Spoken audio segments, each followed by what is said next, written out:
мен сол арнайы жалғастырып ержанның тағы бір әнін орындап берейін. Ержас, ержанның мен ең бірінші інжімошақ деген ән алғаш әндердің бірі еді ғой, Ержан Серікбаевтың.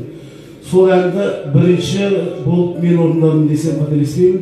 Жас қанатта бұл әнді мен бірінші орындағанымнан кейін кетті. Сол әнді әлде де көрген жұрттар кейбір жерлерде сұрап жатады қойылымдарда. Сол інжімошақты айтсайшы. Сол інжімошақты айтып берейін мен сіздерге.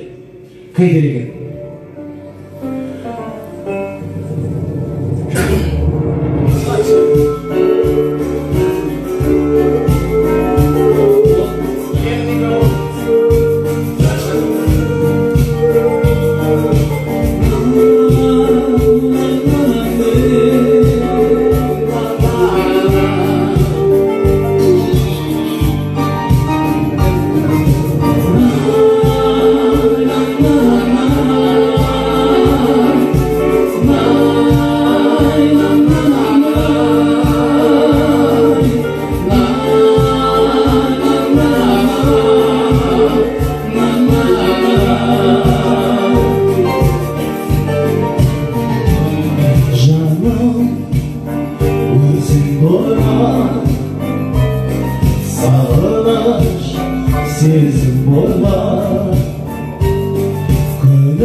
Üstüne